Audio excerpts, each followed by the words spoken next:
Y continuamos aquí desde Ensarte, nos encontramos en el Museo Café Ayacuchano, ubicado en Girón Lima 106, en otros ambientes muy agradables, y vamos a conversar hoy día con Dalila Huamaní. Ella es candidata al Congreso de la República por el partido político Perú Patria Segura, con el número 2. Dalila, muy buenos días, bienvenido a Ensarte, ¿cómo estás? ¿Cómo estás, Chicho? Muchas gracias por la invitación. Coméntanos, por favor, ¿quién es Dalila Huamaní para los ayacuchanos que todavía no te conocen en amplitud? Coméntanos un poco de ti. Bueno, Dalila Huamaní es una ciudadana común y corriente que no nació en Ayacucho. Yo nací circunstancialmente en la ciudad de Lima. Viví ahí hasta los 2 años. Pero tienes familia ayacuchana. Pero sin embargo, mi padre es de la ciudad, del distrito de Saiza, en Lucanas, y mi madre es del distrito de Huacuas, las famosas Cabezadas. Y yo llegué aquí a Huamanga en el año 86, mientras todos se iban por el problema sociopolítico. Dalila Huamaní, como una hija del pueblo verdaderamente, sin más recursos económicos, llegó a estudiar en la Universidad Nacional San Cristóbal de Huamanga, de la cual soy egresada de la Escuela de Enfermería. Y luego nunca más me fui de Ayacucho y me quedé acá, vivo 32 años y creo que me he ganado el derecho, no solamente por haber permanecido aquí, sino por el profundo amor que tengo a esta tierra, de ser ayacuchana, y tengo una hija aquí, ¿no?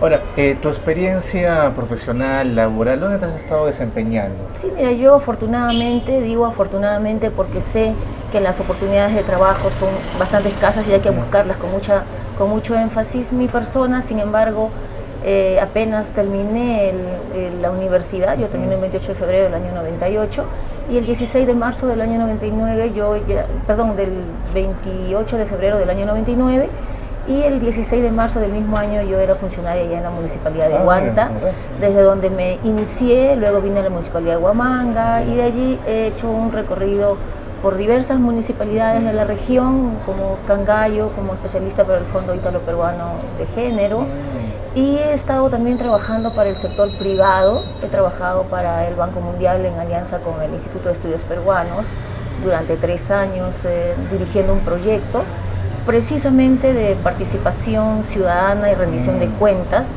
sobre todo del uso de los recursos, en el caso de Ayacucho del FOCAN y en otros casos del CANO en otras regiones. Sin embargo, también pude hacer diversas consultorías para instituciones privadas como Care Perú, Calpa, Prisma, Ciudadanos al Día, con los temas de las buenas prácticas. Pero en los últimos años, a partir ya de mi especialización, yo tengo una profunda identificación con lo que son los temas sociales. Hice una maestría en gerencia social aquí en la universidad, hice mi especialización en dirección y gestión de proyectos con la Universidad de San Marcos, e hice también una especialización en gestión pública, y ya diversifiqué un poco más, saliendo quizás del escenario ya ayacuchano. Tuve la invitación en la región Ancash, donde fui subdirectora regional de salud por más de 1 año, y en este año estuve también allá desempeñándome como coordinadora de la Unidad Funcional de Reconstrucción con Cambios, ¿no? Precisamente viendo inversiones en infraestructura de salud. Entonces, y algo que para mí ha marcado profundamente es que desde el año 2015, cuando yo me desempeñaba como gerente de desarrollo humano aquí en la Municipalidad de Huamanga, donde he laborado en 2 o 3 periodos, fui convocada a un concurso para la Escuela Nacional de Administración Pública de Servir, donde desde el año 2016 me desempeño como docente, precisamente en lo que es la mejora de los servicios municipales. Y en este año 2019, entre septiembre y ahora diciembre, hemos dado un giro con la mejora de los servicios municipales, pero ya con un enfoque de derechos y ciudadanía, ¿no? Entonces, tengo una experiencia profesional bastante diversa. Yo he sido parte de la implementación del Centro de Emergencia Mujer aquí en Huamanga y en Huanta. He sido parte de la implementación del CONADIS. He sido parte de la creación de varias OMAPETs, incluida la de Huamanga, porque, como te repito, siempre he tenido y tengo una profunda identificación con todo lo que es la temática social, pero por sobre todo las poblaciones más vulnerables. Ahora, Dalila, y en tu paso por lo privado y lo público, ¿por qué en lo público hasta ahora seguimos enfrascándonos en temas administrativos muy deficientes, muy lentos? ¿A qué se debe esta situación de acuerdo a tu experiencia? Sí, mira, yo creo que en nuestro país el crecimiento económico ha sido, como bien se dice, económico, y la redistribución que no se siente a nivel de necesidades básicas o de satisfacción en los ciudadanos nos da una lectura que se replica en las instituciones públicas. ¿Cuál es?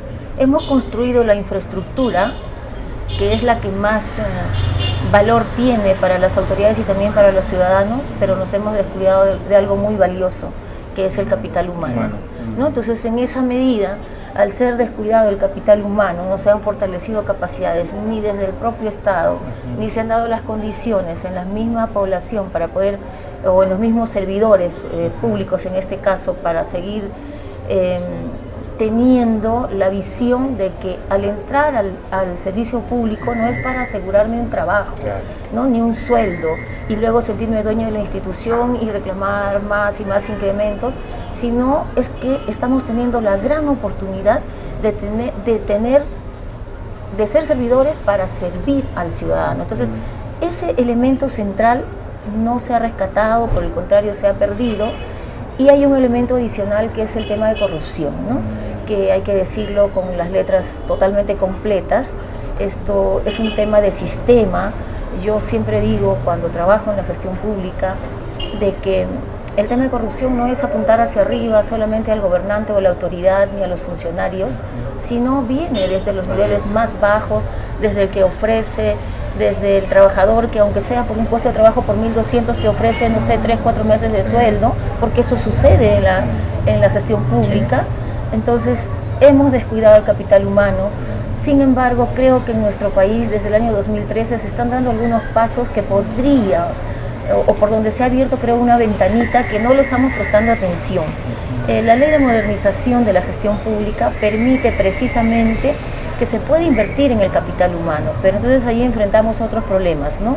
Que tienen que ver ahora con lo que también es parte de la coyuntura actual, que es el tema de a quienes elegimos o quienes son o quienes llegan a convertirse en autoridades. En todas las instituciones públicas están ahora las oficinas de gestión del talento humano, donde están los famosos PDPs, ¿no? Los planes de desarrollo de las potencialidades de las personas, pero cómo se administran esos recursos, cómo es que efectivamente hacemos que nuestro capital humano entienda de que estamos al servicio del ciudadano y que el valor público está inmerso en cada quehacer nuestro, ¿no? Entonces, allí hay grandes cuellos de botella que en el marco de la modernización creo que se puede trabajar, creo que se pueden orientar recursos también, pero pasa por un nivel de toma de decisiones y de quienes toman esas decisiones. Dalila, vamos a irnos a un pequeño corte rapidísimo y vamos a regresar para conversar por el partido Perú Patria Segura y obviamente tus propuestas al Congreso, que sin duda le interesan mucho a la población escuchando. Vamos a un corte y regresamos rapidísimo aquí en Los Artes. ¿Sabían ustedes que más del 70% de la población juvenil ayacuchana no cree en sus políticos? Pues esa realidad es la que quiero cambiar. Que no te floreen. Un congresista no hace puentes y mucho menos carreteras. Un congresista tiene que crear leyes en beneficio de la población. Y la segunda función y la más importante es fiscalizar para evitar los grandes índices de corrupción. Y para ello me vengo preparando desde la universidad. Este 26 de enero te pido que me des una oportunidad. Quiero ser tu voz en el Congreso porque creo tener la capacidad. Marca la lámpara de Acción Popular y escribe el número 2. Gente nueva con manos limpias.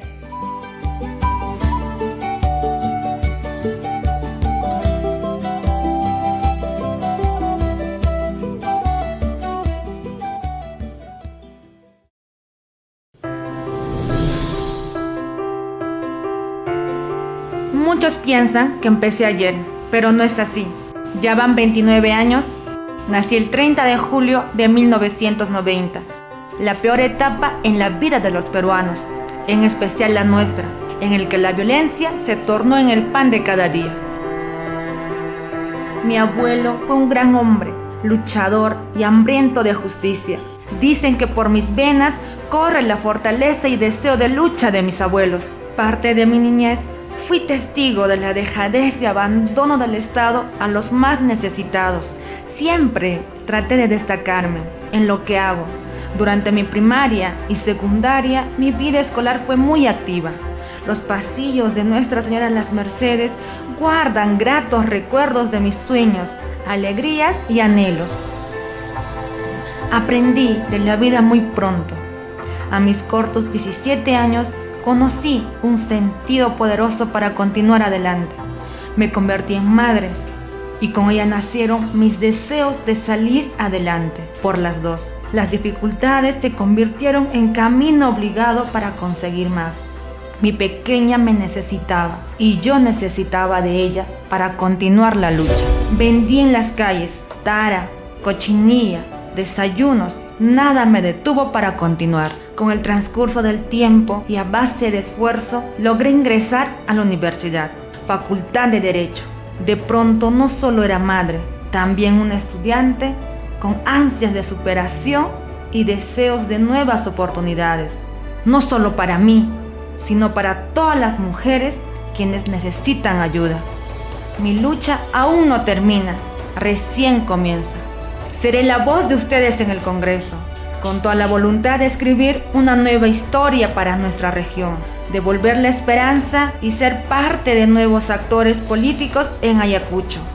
Somos cada vez más y juntos nuestra región estará bien representada. Si yo puedo, ¿por qué ustedes no?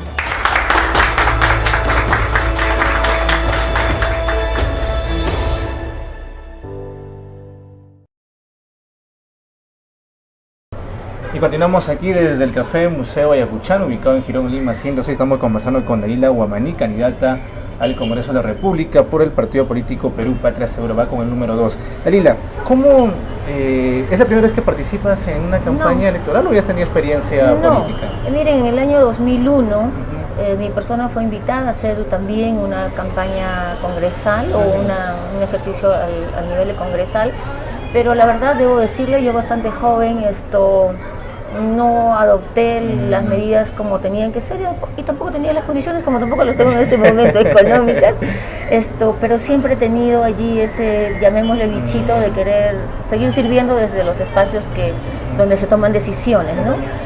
Sin embargo, luego fui madre y me dediqué a ser madre, una labor que siempre se queda con las mujeres, y bueno, hice eso. Sin embargo, creo que desde los espacios donde he trabajado siempre he tratado de poner un poco más de lo que es solamente el trabajo, ¿no?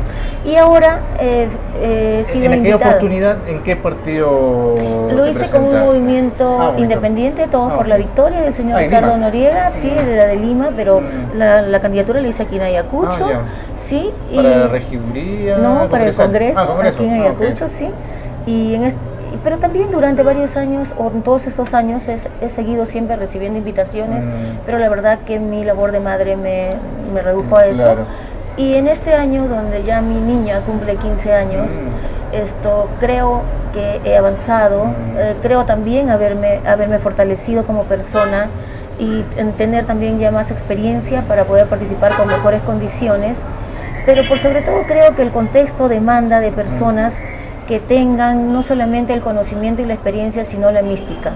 Y yo creo que aún dentro de mi carácter, que muchos conocen, que dicen que tengo un carácter fuerte, creo que me he caracterizado porque mi mística de servicio nunca la he dejado de lado, y el contexto en el que nos desarrollamos, donde la política se ha convertido en un ejercicio politiquero, esto creo que amerita que hagamos el esfuerzo por desentar la política y rescatar esa esencia política, ¿no? Entonces, es la motivación por la cual he aceptado la invitación del Partido Perú Patria Segura y estoy incursionando en esta oportunidad. Tú no eres militante de Patria Segura, tú estás invitada dentro de ese partido. No, yo nunca he sido militante de ningún partido, y en esta oportunidad voy como invitada, pero sí con miras a ser militante, porque entiendo que la institucionalidad debe fortalecerse mediante la militancia, y creo que eso es uno de los trabajos que está pendiente en el tema de la consolidación de la reforma electoral, ¿no? ¿Qué te agradó o qué te atrajo del partido político Perú Patria Segura, habiendo un montón de partidos políticos en nuestro país?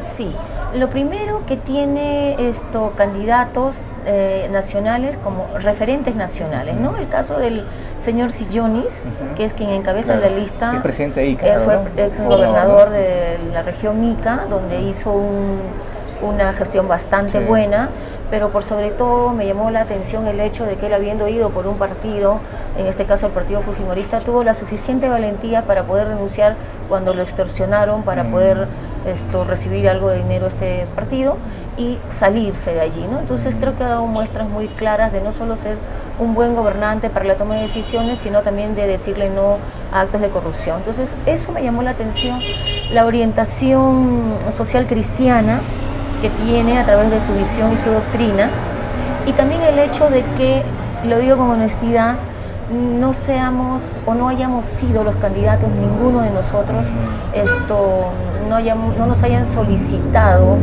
ningún estipendio económico para poder ser candidatos, ¿no?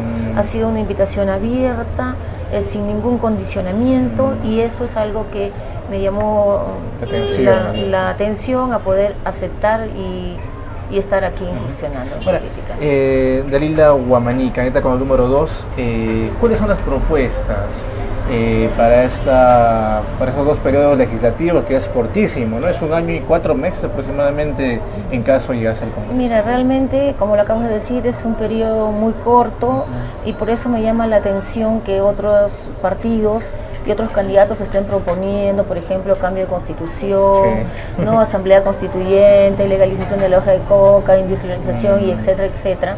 Yo lo que creo es que en estos 2 periodos legislativos tenemos que consolidar lo que es la reforma electoral y la reforma política, y eso va muy de la mano con lo que es la lucha contra la corrupción, el no a la impunidad y el recorte estricto de lo que son los privilegios de los congresistas. Y es más, no solamente los privilegios, llámense combustible, gastos de representación, instalación, sino el CTS, porque no somos o no seríamos trabajadores quienes pudiéramos acceder al tema del Congreso. Y también hay una planilla de más de 300 personas del Congreso que reciben, ¿no?, estos sueldos vitalicios que bordean los 7.000, 8.000 soles.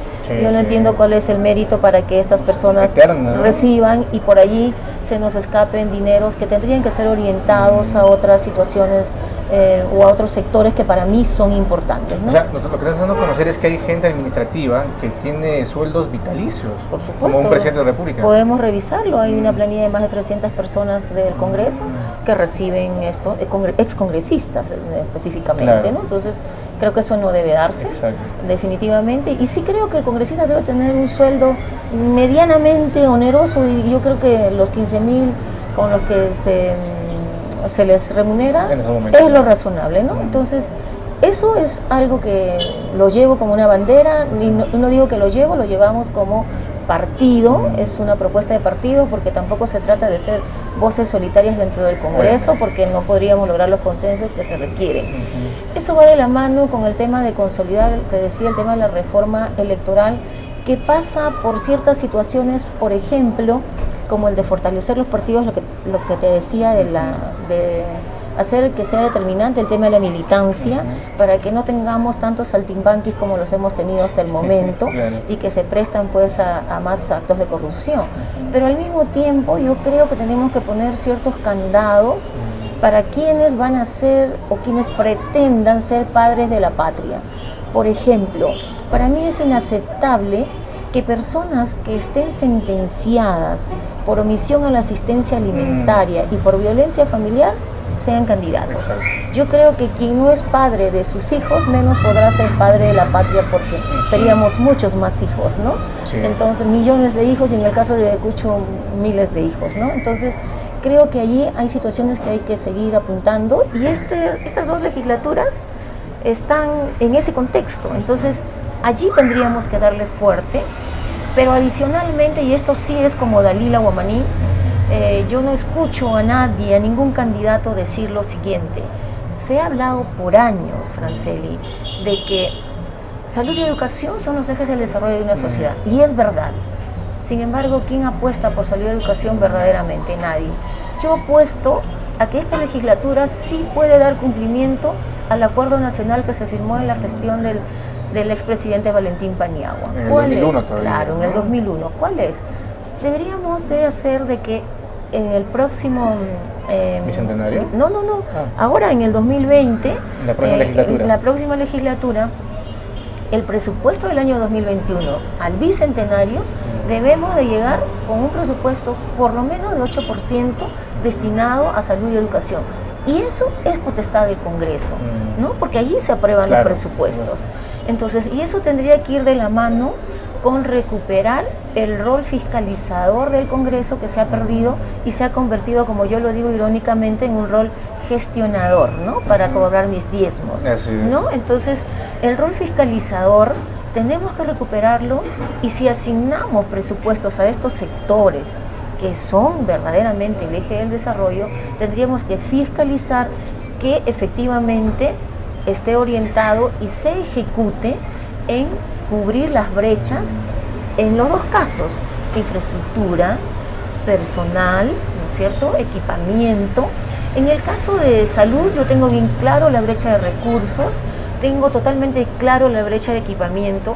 No sirve, es demagógica una ley de aseguramiento universal, ¿no?, donde todos aplaudimos, pero ¿para qué sirve si yo voy allí y me van a dar ibuprofeno si estoy enferma? Y no le damos el énfasis al primer nivel de atención, que es mejor invertir para que la población no se enferme. La prevención. La prevención. Entonces allí tenemos un primer nivel con 4 categorías, ¿no? El nivel 1, la categoría 1.1, 1.2, 1.3 y 1.4, que no cuentan con personal, no cuentan con equipamiento, y entonces ¿cómo pueden ser barreras de contención y preventivas para que la población no se enferme? No lo pueden hacer. Entonces hay que invertir, pero para eso necesitamos tener el dinero.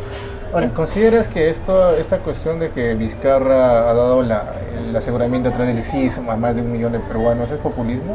Yo sí creo que es populismo, porque creo que el presidente Vizcarra tiene la gran oportunidad, discúlpame el término, está suelto en plaza para brindar todos los decretos de urgencia que efectivamente redunden en beneficio de la población y que satisfagan la necesidad. Es populista porque, como te vuelvo a repetir, yo digo que todos se pueden asegurar, perfecto, pero ¿asegurar para qué?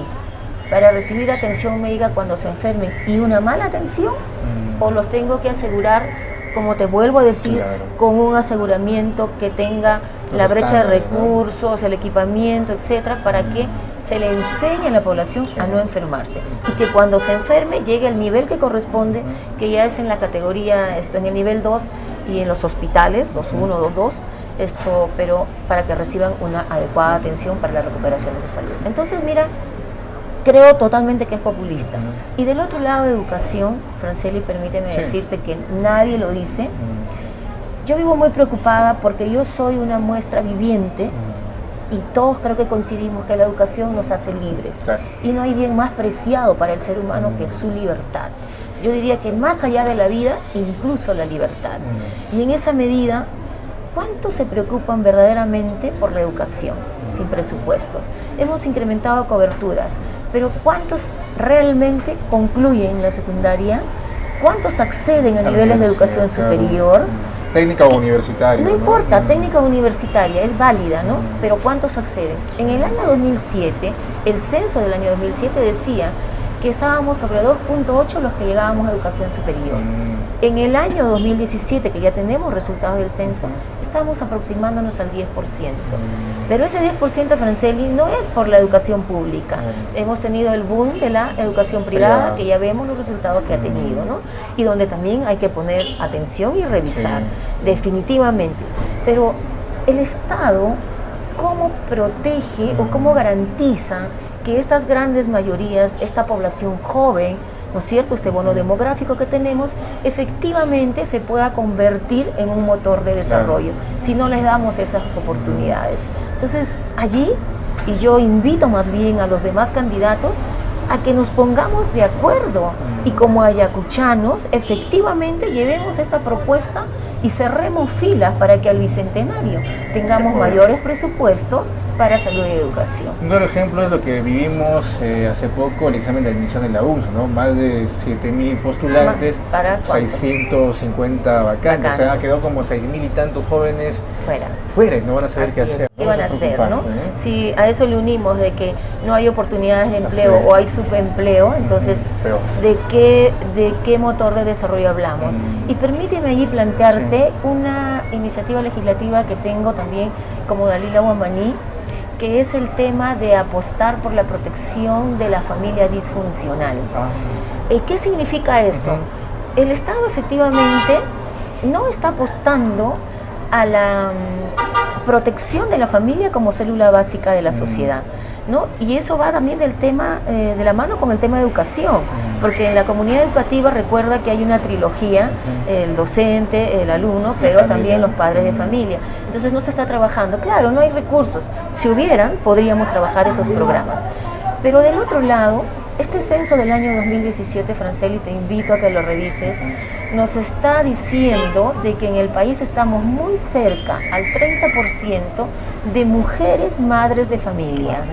¿Y eso qué significa? Madres solteras. Y entonces, ¿qué mirada nos da? En los últimos años nos hemos enfrascado en una lucha por los derechos de la mujer que está muy bien, pero el empoderamiento, que es bueno, no es suficiente, ¿no? Entonces, ¿qué está trayendo como secuela esta violencia que estamos viviendo? Mujeres que se están quedando solas con carga familiar. Eso es lo que nos está diciendo ese censo, que estamos muy cerca al 30%. Entonces yo apuesto a que modifiquemos esta ley donde se otorga un bono o un puntaje adicional a las personas con discapacidad y a los licenciados de las fuerzas policiales y militares cuando ellos postulan un trabajo, para que se incluya a las mujeres que demuestren que tienen carga familiar, ¿no? Y que la disolución de su hogar haya sido producto de la violencia familiar. Y para eso se puede hacer un registro, así como hay el registro de los deudores alimentarios morosos, ¿no? Entonces, ¿para qué? No es como alguien me dijo, qué gran idea para proteger a las mujeres. Sí, también, pero yo estoy hablando de la familia y estoy hablando de esos niños que pueden ser 1, 2, 3, 4, 5, ¿no? Que al quedarse bajo la protección de la madre y no tener esta mujer las oportunidades para solventar, no, lo que es básico, salud y educación de esos chicos, entonces ¿qué podemos tener? Delincuentes, pandilleros, ¿no? Drogadictos, un círculo vicioso. Entonces, yo la verdad tengo esa propuesta, y no porque pertenezca a ese casi 30%, yo también soy madre soltera, me hago responsable de mi hija, pero quizás yo tengo en este momento mejores condiciones porque he accedido a educación, ¿no?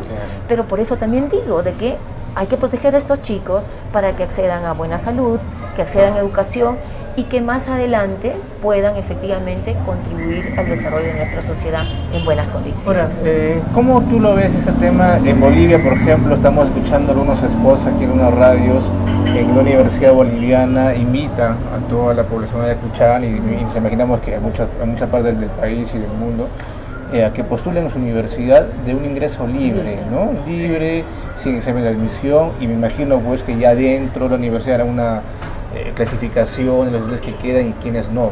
Mira, ¿El Perú está, digamos, propenso a llegar a ese paso o todavía estamos lejos de esa situación? Yo creo que podríamos tener otros mecanismos y el tiempo es corto y por eso te estoy dando generalidades de propuestas, pero por ejemplo en el tema de educación, yo apuesto a que al incrementarse el presupuesto del sector educación, podemos implementar programas que garanticen que nuestros jóvenes puedan acceder a una preparatoria gratuita, para que después de esa preparatoria transiten en mejores condiciones a la universidad, ¿no? Entonces, por ejemplo, eso creo que para mí es un mejor planteamiento que hacerlo libre, porque al hacer libre todos van con expectativas y una vez adentro el golpe puede ser fuerte, ¿no? Entonces, pero si preparamos a nuestros jóvenes en una prepa gratuita, que también hay experiencia en otros países, entonces nuestros jóvenes pueden transitar en mejores oportunidades a una educación superior, sea técnica o universitaria.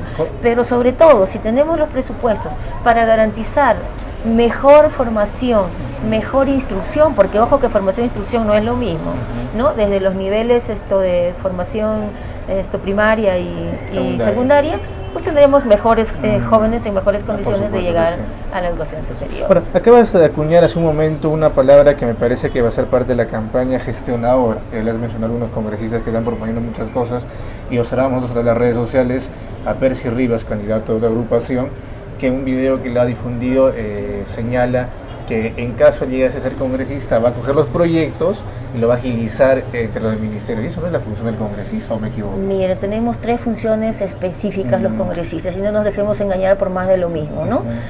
Lo primero, dadores de leyes, ¿correcto? Lo segundo, fiscalizador, que yo creo que hay que recuperar. Y en el caso de leyes, no tener tantas leyes que son letras muertas, sino leyes que verdaderamente protejan, como las que te estoy proponiendo, a las poblaciones más vulnerables y a las grandes mayorías, ¿no? Que van por salud y educación. Y finalmente la de representación. Y la de representación no tiene que ser confundida con esta de gestionador de proyectos. La de representación significa, yo me reúno con gremios, mire, por ejemplo, me llamaban mis colegas de salud, me llamaban de las asociaciones de los que expenden químicos y me decían que tienen propuestas, ¿no? Entonces les digo, hay que reunirnos, por supuesto. Esas propuestas uno las recoge y las lleva para la agenda.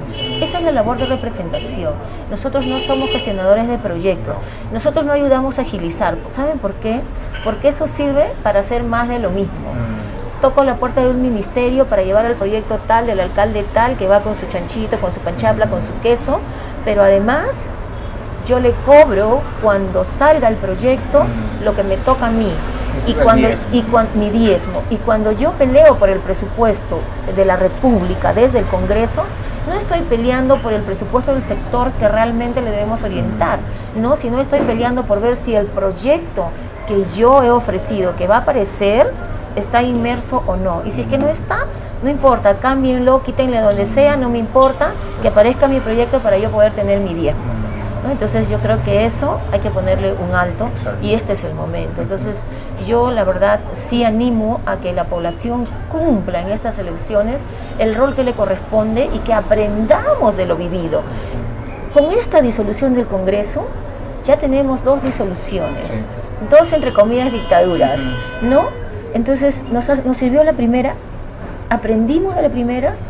No, mi madre, la que me enseñó todo en esta vida con su 5º año de primaria, me decía, 2 veces no puede patear el burro, ¿no? Entonces yo creo que no podemos permitir nuevamente lo mismo y no hay que ser ciegos para darse cuenta, y disculpa que toque el nombre, sí, ¿no?, de candidatos que acabas de mencionar, que están siendo promovidos por autoridades que están trabajando sobre la base de un movimiento regional donde tienen autoridades en diversas partes de la región y que están sirviendo para poder hacer sus bajadas de bases. Y entonces si votamos de esa forma, estaríamos votando por más de lo mismo. Y la apuesta en este momento es porque tengamos tanto el ciudadano que elige como los que nos hemos atrevido a ejercer no solamente nuestro derecho, sino nuestro deber participando como candidatos, tengamos que elegir de manera diferente para hacer lo que te decía al principio. Hacer de la política un ejercicio decente y de servicio, que es el fin de la política. Finalmente, ¿qué decir a los jóvenes electorales activos que van a sufragar por primera vez este 26 de enero del 2020, ¿no? Hablamos en el escucha aproximadamente de un 25 al 30% que van a votar por primera vez, ¿no? Y que yo los veo un poco desinteresados, ¿no?, de la vida política, incluso en la propia universidad, aislados, ¿o me equivoco? ¿Tengo una percepción equivocada? ¿Tú cómo los ves a ellos y qué decirles a ellos ya para despedir? Mira, no tienes una percepción equivocada, pero eso sigue siendo parte de lo que no hemos hecho, ¿no? Como Estado, como gobierno, en los 3 niveles, ¿eh? Yo no estoy, cuando hablo del Estado, yo no me refiero solamente al nivel nacional. Yo tengo muy claro que están los 3 niveles de gobierno, el nacional, el regional y los gobiernos locales, ¿no? Los gobiernos locales. Entonces, en esa medida, sí, pues, están desinteresados, porque a pesar que hay propuestas interesantes, no se trabajan. ¿Cuánto trabajamos lo que antes era, por ejemplo, educación cívica en el tema de valores, ciudadanía? ¿Cuánto hemos hecho por alguna iniciativa que en algún momento mi persona ha sido parte en instalar en la Dirección Regional de Educación por las escuelas de liderazgo adolescentes para insertarlos, ¿no?, en el ejercicio ciudadano a los jóvenes? Muy poco. Pero yo los animo a lo siguiente. Yo, como Dalila Guamaní, me acabas de escuchar, Franceli, no estoy ofreciendo cosas imposibles, ni estoy ofreciendo, ni les estoy diciendo de que me voy a distraer en cosas que pueden ser más superfluas. Les estoy hablando de 2 cosas claras: lucha contra la corrupción, porque es un mal, un cáncer en nuestra sociedad, y les estoy hablando de salud y educación. Y cuando hablo de salud y educación, creo que ahí están esos grandes jóvenes o esa gran masa juvenil a la cual has hecho referencia, que va también casi muy cerca al 30%, lo has dicho muy bien, y les estoy hablando de que puedan seguir accediendo a los niveles de educación para ser libres y verdaderos motores de desarrollo que nuestro país necesita. Estamos con suerte, porque nuestro piloto automático en crecimiento económico sigue en crecimiento, pero ojo, si no nos ponemos en este momento atentos a lo que nos está diciendo nuestro país, vamos a perder nuestro piloto y toda esa masa joven que está en este momento todavía desprotegida, porque hablábamos de subempleo, pueden no acceder a niveles de educación superior, pueden ser parte de este cercano a 30% de familias disfuncionales, entonces van a quedar en el abandono. Entonces yo los animo a que voten, a que apuesten por una propuesta sencilla, simple, directa, pero orientada a sentar bases de lo que es el desarrollo de un país y de una sociedad. Entonces, si en esta oportunidad, y lo dejo también allí, Dalila Wamaní, con el partido Perú Patria Segura y con su símbolo S y su número 2, no lograra llegar al Congreso, se siente ya una ganadora, Franceli, porque estoy poniendo en agenda situaciones que no escucho al común denominador de las personas. Y a partir de este momento, desde el momento que tomé la decisión de incursionar, mi voz seguirá siendo firme hasta el último de mis días en cualquier espacio que exista para seguir llevando estas propuestas sencillas, simples, pero que yo estoy segura son el corazón del desarrollo del país. Listo, muchas gracias, un gusto tenerlo aquí en Ensartes. Igualmente, gracias a ti. Ha sido Dalila Wamaní, candidata con el número 2 del partido político Perú Patria Segura, y esto ha sido por el momento, así que hacemos un corte y regresamos en breve con mayor información aquí desde Ensartes.